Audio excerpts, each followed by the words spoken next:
Assalamualaikum warahmatullahi wabarakatuh.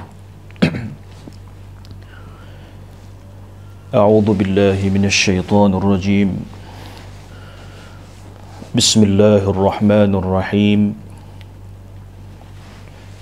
Alhamdulillahi rabbil alamin. Wassalatu wassalamu ala asyrafil anbiya'i wal mursalin wa ala alihi wa sahbihi ajma'in. Rabbi syrah li sadri wa yassir li amri wahlul 'uqdatam min lisani yafqahu qawli. Rabbana iftah bainana wa baina qaumina bil haqq wa anta khairul fatihin. Allahumma salli ala sayyidina Muhammadin wa ala alihi wa sahbihi ajma'in. Amma ba'du. Alhamdulillah, summa alhamdulillah. Pertama sekali kita bersyukur kepada Allah Subhanahu wa ta'ala kerana kita masih lagi diberi kesempatan oleh Allah Subhanahu wa ta'ala untuk sama-sama kita mengisi ruang dan kekosongan masa kita, supaya masa yang kita miliki, masa yang dianugerahkan oleh Allah Subhanahu wa ta'ala ini, kita gunakan sebaik-baiknya. Kerana orang yang berakal, orang yang ada akal, bila mana dia diberi masa oleh Allah Subhanahu wa ta'ala, dia gunakan masa itu dengan sebaik-baiknya. Artinya masa yang dia ada itu, ruang ke lapangan masa yang dia ada itu, maka dia gunakan dengan aktiviti yang berfaedah, dengan perkara-perkara yang berfaedah. Ini orang yang berakal. Jadi insya-Allah pada hari ini kita akan sambung lagi perbahasan di dalam kitab ini, dalam kitab Tanbihul Ghafilin ini, dalam bab yang ketiga yang membicarakan berkenaan dengan akal dan bebal itu. Kita sebut dah beberapa siri-siri sebelum ini. InsyaAllah pada hari ini kita sambung lagi. Qala muallif rahimahullahu ta'ala wa nafa'ana bi'ulumihi fid darini amin ya rabbal alamin. Maka ketahui olehmu bahawasanya akal dan ilmu keduanya baik. Maka barang siapa tiada akal baginya, tiadalah ilmu. Baik, kata pengarang kitab dalam kaedah penulisan kitab-kitab Turas ataupun kitab-kitab lama ni, kitab Jawi lama ni, cara dia nak tarik perhatian kita sebagai penuntut ilmu ini, cara dia nak tarik perhatian kita supaya kita ambil maklum, supaya kita ambil peringatan. Maka disebut, maka ketahui ataupun ketahuilah olehmu. Itu ada perkara penting yang dia nak sebut, ataupun ada benda yang dia nak kita ambil pengajaran, ada benda yang dia nak kita ambil maklum, kita ambil peringatan, kita ambil sebagai satu perkara yang penting. Maka dia kata, maka ketahui olehmu bahawasanya akal dan ilmu keduanya baik dan berkait. Akal dan ilmu kedua-duanya baik dan kedua-duanya ada kaitan. Orang yang berilmu pasti ada akal. Ada kaitan dua ni. Akal Allah Ta'ala jadi baik untuk manusia kerana akal inilah yang membedakan antara manusia dengan makhluk-makhluk Allah yang lain. Begitulah juga Allah Subhanahu wa ta'ala mengurniakan ilmu kepada manusia, dan ilmu ini baik untuk manusia Dan ilmu itulah yang membedakan antara manusia dengan seorang manusia yang lain. Kedudukan, ketinggian, kemuliaan, darjat seseorang itu diukur antara salah satunya ialah dengan ilmu. Selain dengan takwa, salah satu lagi ialah dengan ilmu. Kedudukan seseorang yang berilmu dengan orang yang tidak berilmu adalah tidak sama. Kedudukan orang yang mengetahui dengan orang yang tidak mengetahui tidak sama. Orang yang mengetahui ataupun orang yang berilmu, kedudukannya lebih tinggi berbanding dengan orang yang tidak ada ilmu. Maka inilah kebaikan Allah Ta'ala beri kepada manusia ini, akal dan ilmu, kerana kedua-duanya ada kebaikan pada manusia. Kerana kedua-duanya mempunyai kebaikan bagi manusia. Dan keduanya berkait. Akal dan ilmu ini saling berkait di antara satu sama lain. Ada kaitan. Nak cari ilmu, mesti ada akal. Mesti akal yang sempurna, mesti akal yang waras, mesti akal yang ada bijak dan cerdik. Baru boleh masuk ilmu. Mana ilmu boleh diterima oleh seseorang bagi orang yang akalnya waras, bagi orang yang akalnya cerdik. Jadi tempat masuk ilmu, pintu bagi ilmu itu adalah akal. Tempat masuk ilmu, pintu masuknya ilmu adalah akal. Dan daripada akal itulah bawa ke hati, manusia mentadabbur daripada ilmu itu, manusia ambil pengajaran daripada ilmu itu. Dan ada juga akal yang menerima ilmu, tapi ilmu itu tidak bawa ke hati. Ada. Dia orang yang berilmu, akal terima ilmu, maka jadilah dia orang yang berilmu, jadilah dia orang yang alim, orang yang mengetahui. Tapi ada juga alim dia, ilmu dia tu tak bawa ke hati. Bila tak bawa ke hati, maka ilmu tu tidak beri kesan pada diri dia.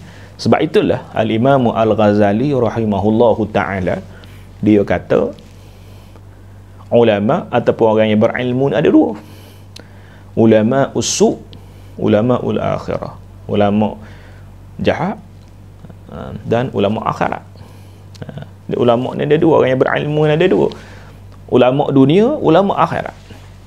Ulama jahat, ulama baik. Ulama jahat ni, ulama dunia ni, dia terima ilmu, dia dapat ilmu, akal dia menerima ilmu, akal yang waras, cerdik, tapi ilmu itu tidak sampai ke hati. Sebab itulah dia mempergunakan, ulama dunia ni dia mempergunakan ilmu untuk kepentingan dunia. Berbeza dengan ulama ul akhirah, akal dia terima ilmu dan ilmu tu bawa ke hati, maka ilmu itu membimbing diri dia, ilmu itu membimbing orang sekeliling dia, ilmu itu membimbing masyarakat, dan ilmu itu membimbing ummah, membimbing umat. Ini sebab itulah balik pada pokok tadi, ilmu dan akal keduanya baik dan keduanya saling berkait di antara satu sama lain, saling menyokong. Ilmu, nak terima ilmu mesti ada akal, ya. Nak dapat ilmu mestilah akal melalui saluran ataupun muka pintunya akal, ya, kepada penerimaan ilmu itu. Baik, maka barang siapa tiada akal baginya tiadalah ilmu. Jadi orang yang tidak berakal, orang yang tidak ada akal, maka tak adalah ilmu. Sebab itulah contoh binatang-binatang Allah tak kurniakan akal, ya. Lembu ke, ayam ke, itik ke, binatang-binatang tidak ada akal. Maka oleh kerana dia tidak berakal, maka tidak menjadi taklif bagi dia untuk dia menuntut ilmu. Maka kita manusia ni Allah Ta'ala kurniakan akal. Kita manusia, Allah Subhanahu wa Ta'ala kurniakan kepada kita akal, akal yang sempurna, akal yang waras. Maka wajib kita menuntut ilmu. Bila mana ditaklifkan, bila mana kita menjadi seorang yang mukallaf. Mukallaf ni orang yang pada dia ada akal dan orang yang baligh dan berakal, maka dia wajib menuntut ilmu, khususnya ilmu fardu ain. Jadi akal ini Orang yang ada akal ini, maka bagi dia jalan, bagi dia ada ilmu. Ada pun orang yang tidak ada akal, maka dia tidak mampu untuk dia mendapatkan ilmu. Umpamanya orang gila, ataupun orang gila lah, orang gila, orang yang hilang akal, ataupun orang gila. Bagi orang gila ataupun orang yang hilang akal, tidak ada taklif bagi dia, tidak ada kewajipan lagi bagi dia untuk menuntut ilmu, kerana akal dia sudah tidak ada, atau akal dia telah berkurang, ataupun akal dia telah hilang. Ada pun bagi orang yang waras, bagi orang yang berakal, mukallaf tadi, berakal dan balik, maka wajib bagi dia menuntut ilmu tiap-tiap orang, sama ada dia lelaki ke perempuan ke, maka dia wajib menuntut ilmu, khusus bagi ilmu fardu ain, ya, ilmu yang berkait dengan tauhid, ilmu yang berkait tentang fiqh, ilmu yang berkait dengan tasawuf. Maka ilmu asas ini wajib dituntut atas tiap-tiap individu. Maka orang yang berakal itu sudah tentu ada bagi dia ilmu, jika sekiranya dia menggunakan akal itu untuk cari ilmu. Jika sekiranya dia menggunakan akal itu untuk tuntut ilmu. Banyak orang yang berakal tapi tak ada ilmu pun ada. Akal ada tapi ilmu tak ada. Sebab apa? Sebab dia tidak menggunakan keupayaan akal. Dia tidak menggunakan nilai ketinggian akal yang ada pada dirinya sebagai seorang manusia untuk dia cari ilmu. Maka menyebabkan dia tidak ada darjat ataupun tidak ada kemuliaan di sisi Allah Subhanahu wa taala. Jadi ada pun orang yang ada akal itu sepatutnya adalah baginya ilmu, khususnya ilmu yang berkait dengan ilmu-ilmu fardu ain. Maka lagi maka jika dikata orang apa akal, maka kata olehmu, bermula akal itu yang tiada menuntut ia akan dunia, melainkan kerana Allah Ta'ala Azza wa Jalla. Baik, maka jika dikata orang, maka jika ditanya orang, maka jika disebut oleh orang, maka jika disoal oleh orang, maka jika dipersoalkan oleh orang, dia kata, kenapa akal? Apa akal? Akal tu apa? Apa dia orang yang berakal? Macam mana dia? Siapakah orang yang berakal itu? Jika ada orang tanya. Dan jika kita nak tahu juga, jika sekiranya kita ni memang nak mengetahui bagaimana ciri-ciri orang yang berakal, banyak, cuma ada beberapa perkara yang dinyatakan dalam kitab ini secara khusus. Jadi kita bila ditanya, bagaimanakah ciri orang yang berakal itu? Apakah dia orang yang berakal itu? Macam mana keadaan kehidupan orang yang berakal itu? Bagaimana orang yang ada akal itu dia menggunakan, dia menyempurnakan akal yang ada pada diri dia. Dia memanfaatkan kebaikan akal yang ada pada diri dia. Dia menggunakan sepenuhnya keupayaan akal yang ada pada diri. Macam mana? Bagaimana? Maka dikata, maka kata olehmu, maka jawab. Maka kita jawab.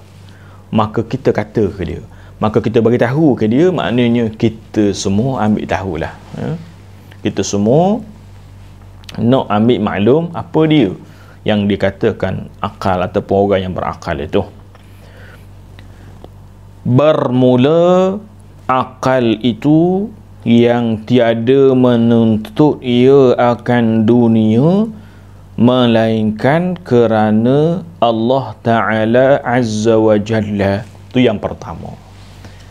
Orang yang berakal itu, orang yang ada akal, orang yang menggunakan sepenuhnya akalnya kepada perkara yang bermanfaat, ialah mereka yang tidak menuntut dunia, melainkan dia jika ada dia tuntut dunia itu kerana Allah Subhanahu wa Ta'ala. Itu yang pertama. Orang yang ada akal ni orang yang tidak kerja ke dunia. Orang yang tidak cari dunia, melainkan dia ambil dunia, dia cari dunia itu kerana Allah Subhanahu wa Ta'ala. Kita sebut dah sebelum ini, dan mungkin kita telah dengar daripada ustaz-ustaz lain ataupun kita dengar kuliah-kuliah yang lain berkenaan dengan bagaimana tipu daya dunia kepada manusia. Orang yang berakal ini orang yang tidak terpedaya dengan dunia. Orang yang ada akal, orang yang menggunakan akal ialah mereka yang tidak tertipu dengan dunia. Kerana banyak di kalangan manusia yang menjadi leka kerana dunia. Banyak dalam kalangan manusia yang ingkar kepada perintah Allah Subhanahu wa Ta'ala kerana dunia. Banyak dalam kalangan manusia yang menyeleweng daripada jalan Allah Subhanahu wa Ta'ala kerana dunia. Banyak dalam kalangan manusia, bahkan mungkin orang yang berilmu juga, bahkan mungkin orang yang alim juga, terpedaya kerana dunia, menjadi engkar kepada Allah kerana dunia, buat dosa kerana dunia, jadi maksiat, buat maksiat kerana dunia, ambil perkara yang haram kerana kerja ke dunia. Bagi orang yang berakal, dia tidak menjadikan dunia ini, tempat dia duduk ini, kehidupannya ini hanya untuk kerja dunia sahaja. Orang yang berakal ini, dia ambil dunia, tapi dunia yang dia ambil itu kerana Allah Subhanahu wa Ta'ala. Keluar rumah cari rezeki, keluar rumah pergi bekerja, niat kerana Allah, kerana nak cari nafkah kerana Allah. Cari harta ataupun kekayaan dunia bukan hanya untuk diri semata, bukan hanya untuk kesenangan diri semata-mata, tetapi untuk keluar zakat, bantu umat, untuk bersedekah, untuk wakaf, untuk beri sumbangan-sumbangan kepada pihak yang memerlukan, kepada orang yang memerlukan. Ini orang yang ambil dunia kerana Allah. Sebab itulah kita ni, dalam kita cari dunia ni, jangan kita lepas diri dengan Allah Ta'ala. Dalam usaha kita kerja dunia, dalam usaha kita untuk kita mendapatkan dunia, untuk kita memiliki nikmat dunia ni, janganlah kita pisah dengan Allah Ta'ala. Jangan lepas diri dengan kita lepaskan diri kita dengan Allah. Apa yang kita buat atas dunia ni, kita cari nikmat dunia, cari kekayaan dunia, jangan kita lepaskan diri dengan Allah. Sebaliknya, dalam kita cari dunia, dunia itu kita cari kerana Allah Subhanahu wa Ta'ala.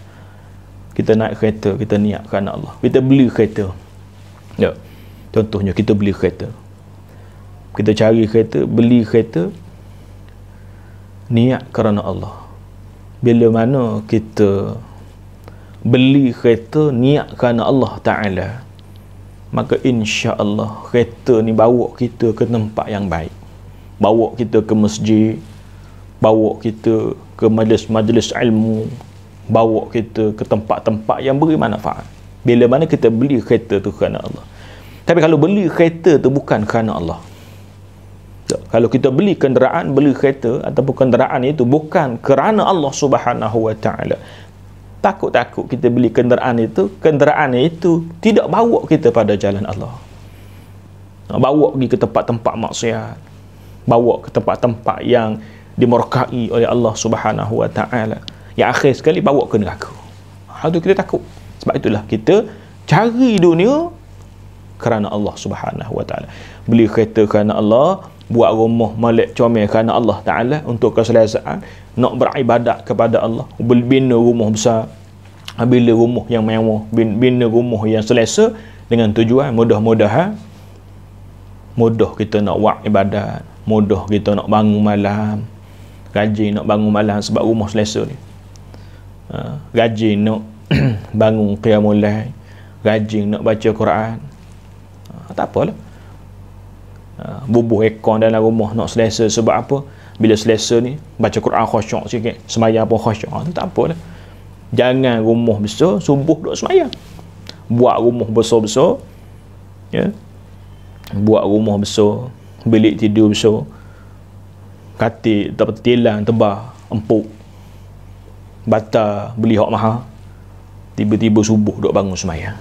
Beli bata mahal tu yang menyebabkan kita duk bangun subuh sembahyang, menyebabkan kita tidur leno, tidur galik sangat sehingga duk bangun subuh kerana bata tu mahal dan sedap tidur. Ini yang melekakan kita. Sebab itulah tak ada masalah jika kita milik dunia, tapi memiliki dunia, memiliki kemewahan dan keselesaan, tetapi kemewahan, keselesaan itu bawa kita pada Allah. Kita ada rumah selesa, rumah yang selesa itu bawa kita dekat dengan Allah Subhanahu wa taala. Selesa nak baca Quran, selesa nak bangun malam, selesa nak beribadat, tak ada masalah, hak tu dibolehkan. Sebab itulah orang yang berakal tadi, orang yang berakal tadi, orang yang mana dia tidak mencari dunia, melainkan dia cari dunia tu nak dekat diri dengan Allah, nak dekat diri dengan Allah, nak jadi orang yang bertakwa. Dan lagi, dan tiada melihat ia di dalam dunia serta Allah akan yang lainnya. Jadi orang yang berakal ini orang yang tidak melihat dunia ini sebagai keutamaan, bahkan matlamat dia Allah Subhanahu wa taala. Orang yang tidak menyamakan kedudukan antara dunia dengan Allah. Matlamat dia Allah Taala, hidup ni matlamat Allah Taala. Tiba-tiba kita ambil dunia, samakan matlamat hidup kita, maka ini satu kebinasaan. Sebaliknya, matlamat utama kita hidup atas dunia ni nak cari redha Allah Subhanahu wa taala. Matlamat hidup dunia kita ni nak cari keredaan Allah Subhanahu wa taala.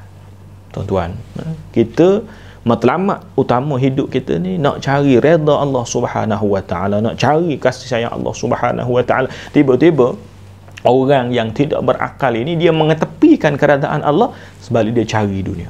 Ini satu kerugian bagi manusia. Sebaliknya, kita cari keredaan Allah Subhanahu wa taala, cari kasih sayang Allah Subhanahu wa taala, insya-Allah dunia akan mari saja. Insya-Allah kita akan miliki dunia. Kita memiliki keredaan Allah, kita mendapat keredaan Allah Subhanahu wa taala, kita menjadi hamba yang dikasihi oleh Allah Subhanahu wa taala, dan kita sangat kasih kepada Allah Subhanahu wa taala, insya-Allah orang ni dia akan miliki dunia. Dia akan boleh dunia. Jangan kita bimbang dengan syarat kita usaha ikhtiar jugalah.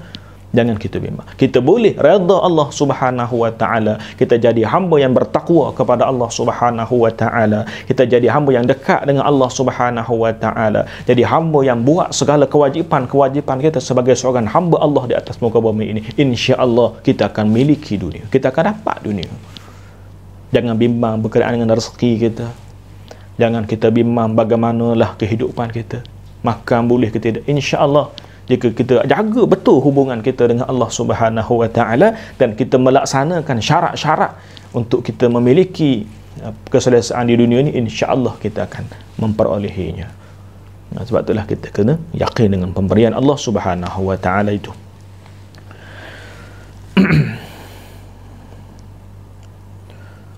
Dan tiada baginya, bagi orang yang berakal itu, melainkan papa, dan tiada baginya bimbang, dan tiada baginya bimbing melainkan dengan zikrullah.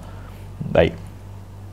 Dan tiada baginya melainkan apa maknanya di sini bukan melarat. Maksudnya di sini bagi dunia, bagi dia dunia ni tidak ada apa satu. Baginya dunia ni tidak ada apa. Harta yang dia milik pun tidak ada apa-apa. Sebab tu bila mana orang yang merasakan dalam diri dia dunia ni tidak ada nilai. Tak. Orang yang merasakan dalam diri dia dunia ni tidak bernilai. Mana dunia ni tidak ada nilai melainkan akhirat. Yang lebih bernilai, yang lebih utama adalah akhirat. Maka orang ni dia tak jadi masalah bab dunia. Dia tengok orang senang, dia tak ada rasa apa. Dia tengok orang pakai kereta besar, dia tidak ada berasa apa. Orang kereta besar, aku ada juga kereta, boleh naik juga kereta, tak ada masalah. Dia tengok orang lain rumah besar, dia rumah sederhana ataupun boleh duduk, dia tidak ada berasa apa-apa. Sebab apa? Bagi dia dunia ni tidak ada apa. Bagi dia dunia ni tidak ada nilai. Sebab itulah bila mana orang yang rasa bahawasanya dunia ni tidak bernilai, dia tak kelekuk. Bila mana orang yang rasa bahawa bagi diri dia dunia ni tidak ada nilai, maka dia barulah jadilah dia orang yang tak kelekuk. Mudah untuk bersedekah, mudah untuk keluar zakat, mudah untuk beri sumbangan, mudah untuk kita infakkan harta yang kita milik. Sebab apa? Sebab bagi dia dunia ni tidak ada nilai. Yang menjadi masalahnya bila mana kita manusia menjadikan dunia ni macam sangat bernilai, macam terlalu bernilai sehingga melupakan akhirat. Lepas tu jadi kedekut. Nak tunggu kaya dulu baru nak bersedekah.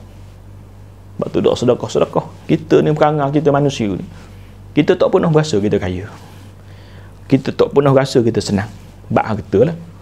Tak pernah kita rasa harta kita banyak dah. Tak pernah kita rasa harta kita ni cukup dah. Bak harta ni tak pernah cukup. Sebab itulah dia kata, sebab itulah kita manusia ni bak harta ni tak pernah cukup. Nah, manusia ni bak harta tak pernah cukup, tak pernah memadai. Tak cukup semua. Sebenarnya nafsu kita tu sebenarnya. Sebab tu ada, sebab itulah nak tunggu kaya dulu baru nak bersedekah. Tapi tak sedekah-sedekah sebab dia berasa dia tak kaya daripada harta banyak dah. Maka inilah kesan bila mana menjadikan dunia ni sebagai tuan, ataupun menjadikan dunia ni macam terlalu bernilai mengalahkan akhirat. Bagi orang yang berakal, yang bernilai itu ialah akhirat. Dunia ni sebagai jambatan untuk dia menuju ke akhirat. Adapun dia ada harta, harta ni nak bawa ke akhirat. Dia nak tukar. Dunia ni nak tukar ke akhirat. Dunia ni nak tukar ke akhirat. Sebab itulah kita di akhirat nanti. Kita di akhirat nanti, dunia ni, harta dunia ni tak bernilai. Pitih ke? Tak bernilai. Kita ada pitih banyak, duit banyak pun, tanah banyak, harta banyak, rumah sewa banyak, di akhirat kat kita tidak bernilai. Kerana mata wang akhirat bukan duit dunia. Mata wang akhirat ialah pahala. Mata wang akhirat ialah pahala. Nah, dunia ni, mata wang dunia ni duit. Nak beli rumah duit, nak beli kereta duit, nak beli makanan duit, nak senang, nak beli kemewahan, nak beli kesenangan, nak beli keselesaan, perkara yang berkeselesaan pada kita pun duit atas dunia. Maknanya perlu duit. Mata wang dunia, duit, wang. Ada pun mata wang akhirat, duit kita tak laku. Kita sedia ataupun kita simpan pitih kita banyak-banyak nak pergi beli di akhirat, tak laku pitih kita. Mata wang akhirat ialah pahala kita, amal ibadat kita, amal soleh, kebajikan yang kita buat, itulah yang bernilai ataupun mata wang yang laku. Jadi orang yang cerdik, mata wang dunia ni dia tukar kepada mata wang akhirat. Duit dunia, mata wang dunia ni ditukarkan kepada dalam bentuk pahala. Ini orang yang cerdik, orang yang berakal. Mata wang dunia, pitih ataupun duit ni ditukarkan dalam bentuk pahala. Nak tukar pitih dalam bentuk pahala ni, tak kena pergi tukar tempat tukar pitih. Nak tukar pitih jadi pahala ni, bersedekah, keluar zakat, infak, beri sumbangan. Bunyi orang nak pergi belajar mana-mana, beri sumbangan. Bunyi masjid, nak besar masjid ataupun nak baiki masjid, beri sumbangan. Maka inilah orang yang tukar duit dia ke dalam bentuk mata wang akhirat, iaitu pahala. Contoh hal atas dunia ni pun dah. Kita nak pergi ke luar negara, maka kita kena tukar mata wang ni kepada mata wang negara tersebut. Ni kita nak pergi ke akhirat, kita nak pergi ke negeri akhirat, sudah tentulah perlu kita tukar mata wang dunia ni kepada mata wang akhirat. Mata wang dunia duit, mata wang akhirat pahala. Itu sebagai sekadar bandingan. Jadi kita hidup atas dunia ni ialah kerana kita nak mencari kelebihan. Kita nak mencari pahala, kita nak memperbanyakkan amal ibadat, dan kita nak mendekatkan diri kita kepada Allah Subhanahu wa taala, dan insya-Allah kita akan menjadi orang yang berakal. Dan lagi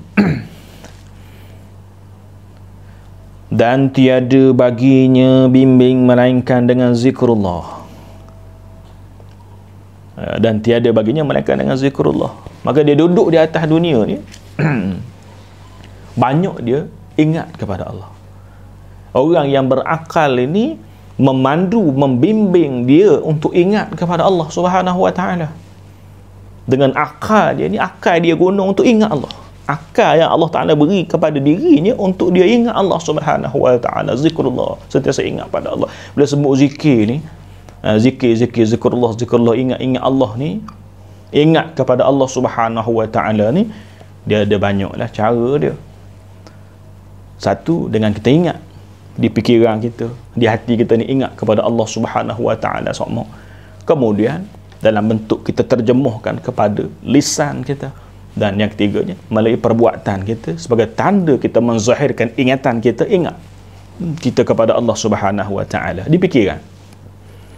Duk saja duk mikir tentang keagungan Allah, duk fikir tentang kebesaran Allah Subhanahu wa taala, berfikir tentang makhluk-makhluk yang dijadikan oleh Allah Subhanahu wa taala, yang membuktikan kehebatan Allah Subhanahu wa taala, yang membuktikan keagungan Allah Subhanahu wa taala. Tengok gunung, tengok gunung ganang, berasa hebat Allah taala.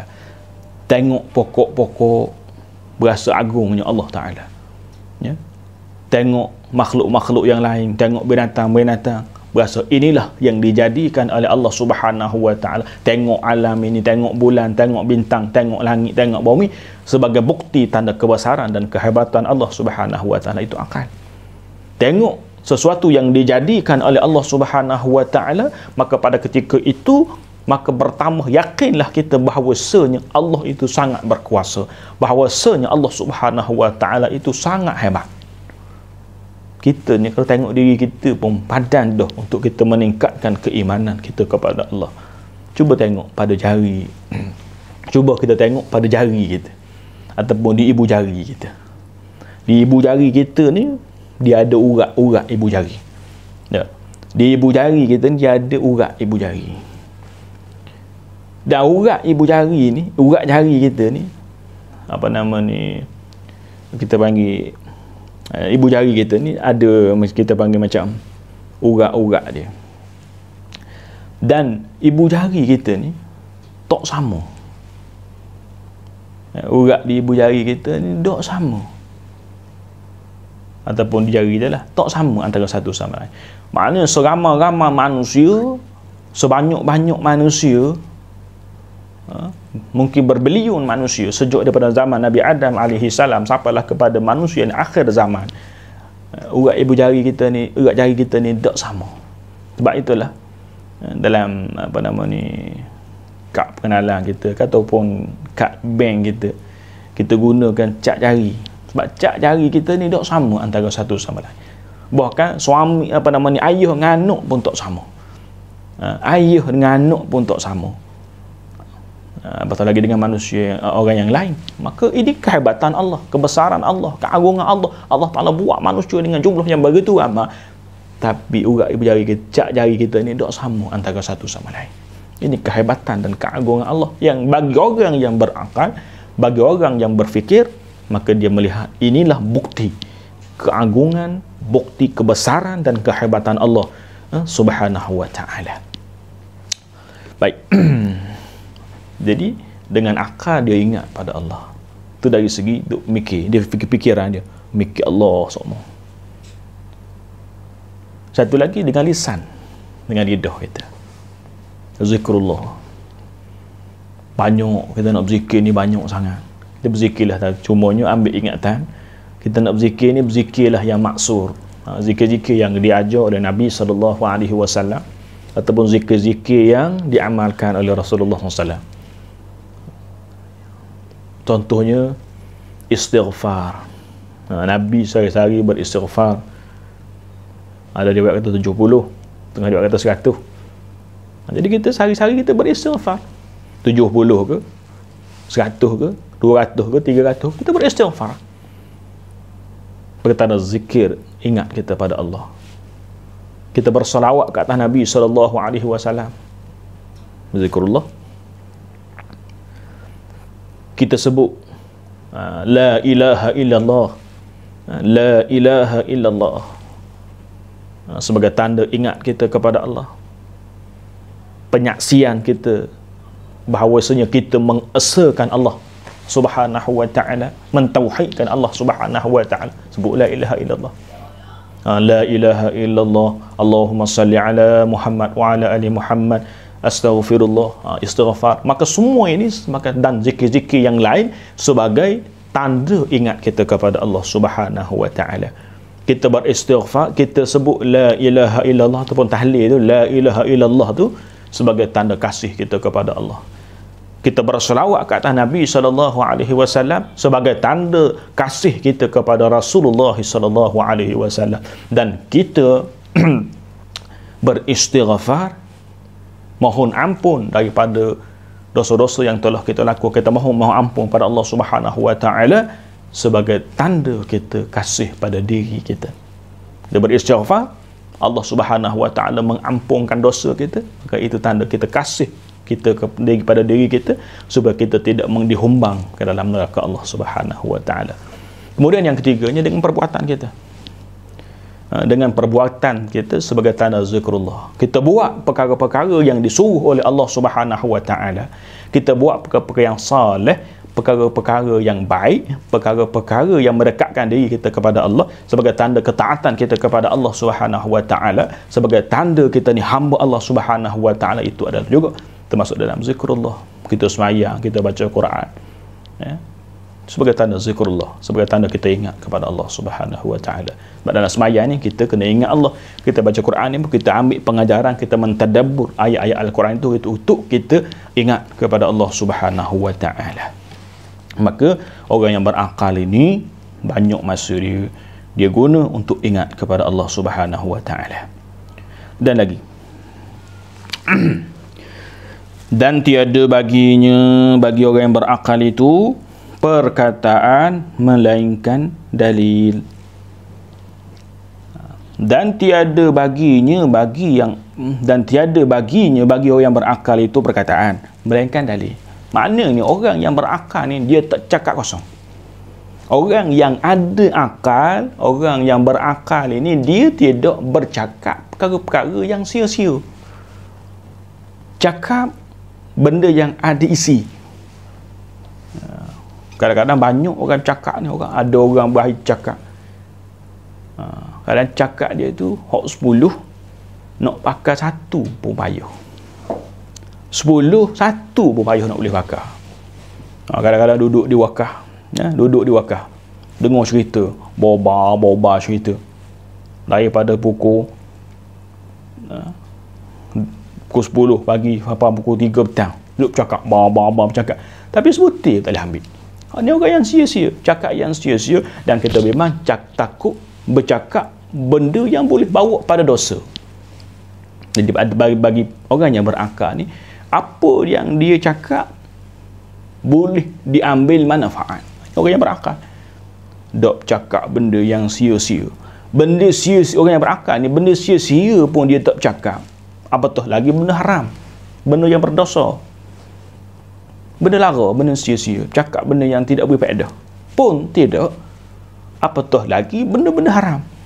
Nak mengumpat ke orang jauh sekali, nak fitnah orang jauh sekali, nak mengaibkan orang jauh sekali, nak tuduh tanpa bukti jauh sekali. Tak ada. Orang yang berakal ni tak akan buat benda-benda haram gini. Nak fitnah orang pun tidak, nak mengaibkan sebut keburukan orang lain pun tidak, nak mengumpat orang pun tak buat. Sebab apa? Dia tahu bahawasanya semua benda-benda ni haram berlaku, benda ni berdosa berlaku yang tak beri manfaat pada diri dia dan tak beri manfaat pada orang lain pun, bahkan beri kebinasaan pula, bawa kepada kebinasaan pula pada diri dia sendiri, bahkan orang lain yang mendengar, orang lain yang turut serta pun bawa kebinasaan juga. Ini perlunya kita mendekati orang yang berakal. Kerana orang yang berakal, tiap-tiap perkara yang keluar daripada mulut dia boleh diambil manfaat. Kita tengok tok-tok guru, kita tengok orang-orang alim, kita tengok orang-orang yang ada ilmu. Dia tak cakap benda-benda lara, dia tak cakap benda sia-sia. Kalau kita dekati mereka, tiap kali dia bercakap itu, butir-butir percakapan itu boleh kita ambil sebagai ilmu. Kita boleh ambil sebagai satu manfaat untuk guna kegunaan pada diri kita. Dia bercakap itu bawa, kemudian kalau dia bercakap, tak cakap saja. Cakap dia bawa ayat-ayat Al-Quran, dalil daripada Al-Quran, bawa daripada hadis-hadis Nabi SAW, bawa daripada sumber-sumber rujukan dan seumpamanya, bawa daripada perkataan para ulama ataupun hikam dan seumpamanya. Boleh kita ambil pengajaran daripadanya. Ini orang yang berakal.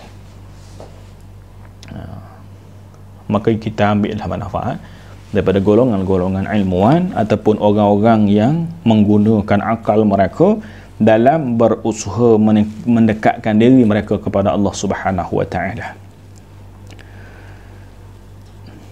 Dan tiada ada baginya kemuliaan melainkan kehinaan.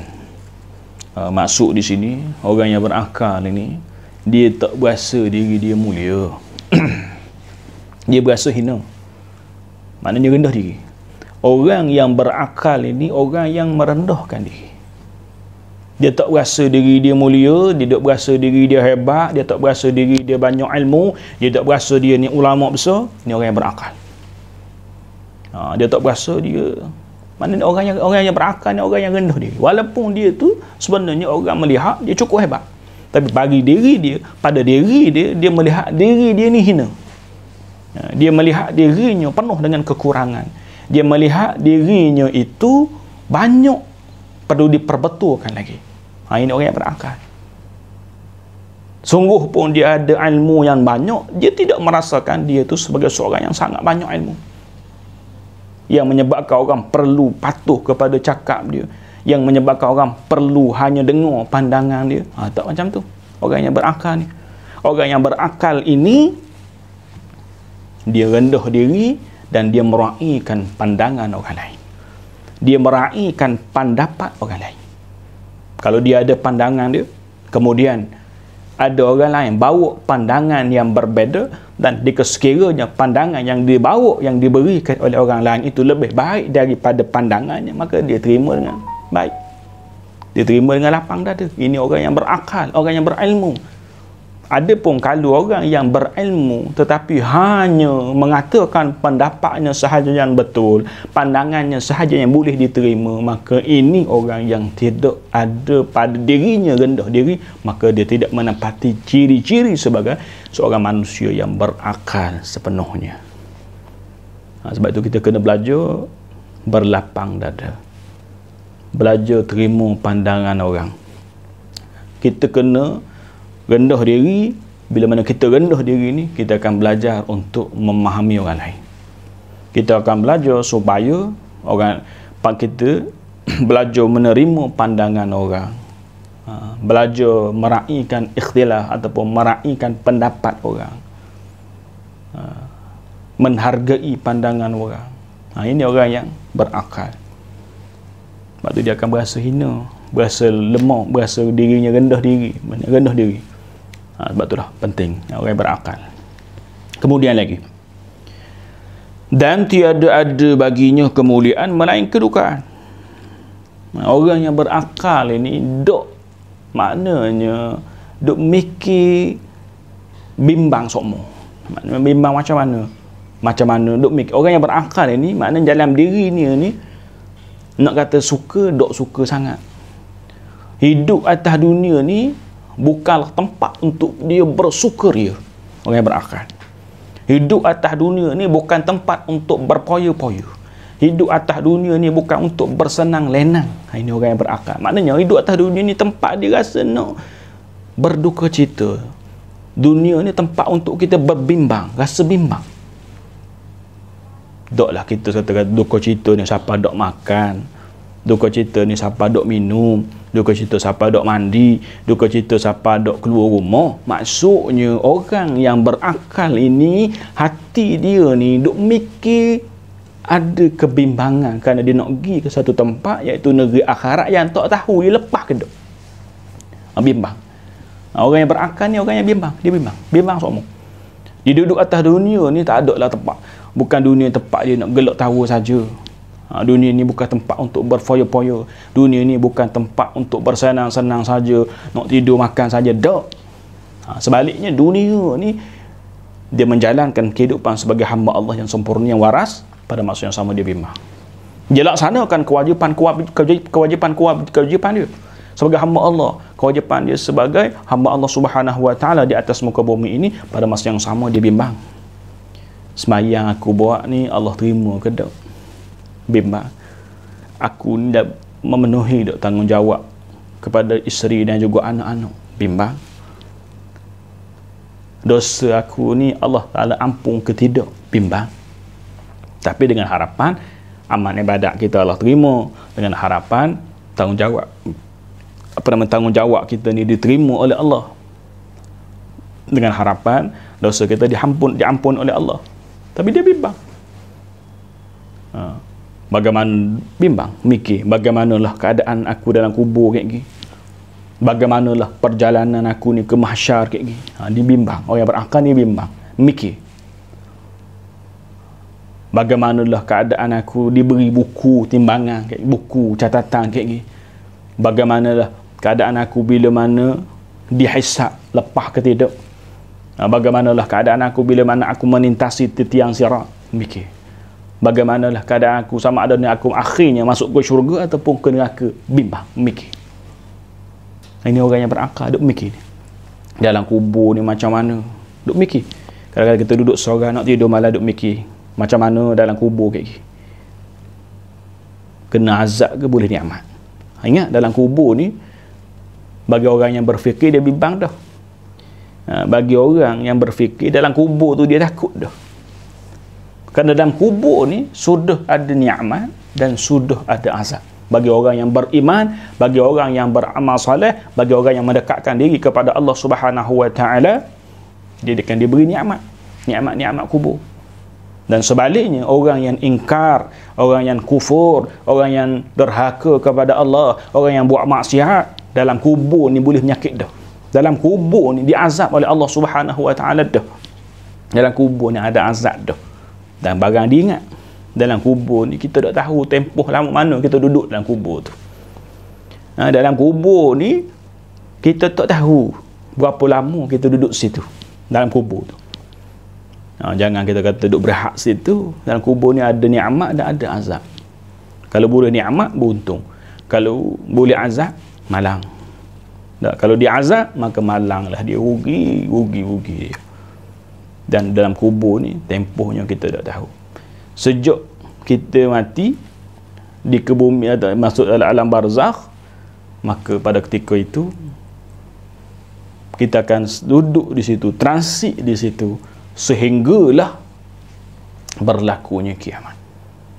Mungkin 10 tahun dalam kubur, mungkin 100 tahun, mungkin 1000 tahun, kita tak tahu. Itu bimbang. Maka orang yang berakal ni dalam kubur tu bimbang dah. Nak mati pun bimbang dah. Sama ada aku ni mati dalam keadaan su'ul khatimah ataupun mati dalam keadaan husnul khatimah, mati dalam keadaan baik ataupun mati dalam keadaan buruk pun mikir dah. Maka hati dia sentiasa berada dalam keadaan bimbang. Bila mana bimbang disertakan dengan tindakan. Bukan bimbang saja. Bimbang takut mati, bimbang azab kubur, bimbang padang mahsyar, bimbang buku catatan macam mana, bimbang dihisab, bimbang nak menitah titian sirat, tapi amal ibadat kerja buat hak Allah Ta'ala suruh dok buat, dok jadi juga. Bimbang serta tindakan. Hatinya bimbang, maka disertakan dengan tindakan, disertakan dengan perbuatan supaya hak dia bimbang tu tak berlaku. Maknanya tak berlaku macam mana? Hak dia bimbang itu tidak menduka citakan dia. Maknanya kalau bimbang azab kubur, maka tidak diazab. Mudah-mudahan. Kalau bimbang nak pergi kepada mahsyar kayak gini, bimbang dengan keadaan huru-hara dia pada mahsyar, mudah-mudahan dia tidak dihuru-harakan. Bimbang ketika hisab, mudah-mudahan Allah Ta'ala permudahkan hisab dia. Itu. Dan akhir sekali bimbang kena masuk neraka, maka Allah Ta'ala masukkan dia ke dalam, mudah-mudahan dia masukkan ke dalam syurga. Ini bimbang orang yang berakal dan bimbang orang yang beriman. Bila orang yang berakal dia mikir itu, maka dia jadikan dunia ni bukan tempat untuk berehat. Dunia bagi orang yang beriman bukan untuk tempat berehat. Dunia bukan tempat makan angin. Dunia ni bukan tempat berehat, bukan tempat bersantai-santai. Tapi dunia tempat kita susah payah. Dunia tempat kita berkorban. Dunia tempat kita berusaha. Dunia tempat kita kurangkan tidur kita, kurangkan makan kita, kurangkan buat-buat benda-benda yang sia-sia. Dunia nak berehat sungguh dalam syurga kan. Tempat kita nak berehat sungguh, nak bersukaria sungguh, syurga. Adapun dunia ni tempat kita berduka cita, tempat kita berbimbang, tempat kita sedih. Dalam syurga kat lagi, duka cita tak ada dah, sedih tak ada dah, bimbang tak ada dah, habis di dah. Semua yang ada ni gembira-gembira, suka-sukaan berlaku. Dalam syurga tu barulah boleh kita nak bersenang lenang. Dalam syurga tu barulah tempat berehat sungguh. Dalam syurga barulah tempat kita nak bernikmat Allah, menikmati nikmat Allah dengan sesungguh-sungguhnya dalam syurga. Dalam syurga kayak gini. Dalam syurga pening kepala tak ada dah. Dalam syurga nyakit-nyakit pun tak ada dah. Nyakit gauk, kucing mani, darah tinggi, jantung, ada belaka dah, habis. Walaupun mungkin dalam duduk atas dunia dia macam-macam nyakit, lima jenis nyakit, masuk syurga habis licin, penyakit tak ada dah. Tu dalam syurga nikmatnya Allah Taala buat. Penyakit tak ada, bahkan semayang pun tak kena, buat ibadat pun tak kena dalam syurga. Itu tempat kemuncak kerehatan kita, nikmat yang Allah Taala sedia. Adapun atas dunia ni tempat kita bersusah payah. Atas dunia ni tempat untuk kita bangun malam, bangun beribadat, baca Quran, zikrullah dan seumpamanya. Ini atas dunia. Akhirat kayak gini insya-Allah masuk syurga tempat kita berehat sungguh-sungguh. Tempat kita menikmati nikmat-nikmat Allah Subhanahu wa taala. Dan tiada ada baginya lazat melainkan dengan zikir. Maka orang yang berakal ini tidak ada perkara yang mengembirakan dia. Tidak ada perkara yang memberikan hatinya tenang melainkan zikir. Ingat kepada Allah. Nescaya ingatlah dengan zikrullah hati kita akan jadi tenang. Ingat dengan zikrullah, dengan zikir hati kita jadi tenang. Jadi orang yang berakal ini perkara yang paling dia suka, perkara yang menggembirakan dia, perkara yang memberi ketenangan kepada dirinya bila mana dia ingat pada Allah, bila mana zikir kepada Allah, bila lidahnya dibasahi dengan berzikir, bila mana anggotanya menunjukkan kepatuhan dan ketaatan kepada Allah Subhanahu wa taala, maka inilah kelazatan hidup yang sebenar. Kelazatan hidup, kemanisan iman bagi orang yang berakal ialah mereka yang sentiasa ingat kepada Allah, mereka yang sentiasa mendekatkan diri kepada Allah Subhanahu wa taala. Jadi mudah-mudahan kita semua diberi keupayaan untuk kita melaksanakan fungsi akal kita yang sebenar. Tujuan fungsi akal yang dijadikan oleh Allah Subhanahu wa taala sebagaimana beberapa perkara yang telah disebutkan tadi dalam kitab Tanbihul Ghafilin ini. Mudah-mudahan kita mendapat keberkatan daripada Allah Subhanahu wa taala. Kemudian maka jika kata orang apa yang bebal, wallahu subhanahu wa ta'ala a'lam. InsyaAllah perbincangan ini kita sambung semulalah selepas daripada ini. Mudah-mudahan kita semua dirahmati oleh Allah Subhanahu wa ta'ala. Mudah-mudahan pertemuan kita pada hari ini diberi pahala, diberi keberkatan oleh Allah Subhanahu wa ta'ala, dan pertemuan kita mendapat keberkatan. Mudah-mudahan insyaAllah kita bertemu lagi. Aqulu qawli hadha wa astaghfirullahal azim li wa lakum. Assalamualaikum warahmatullahi wabarakatuh.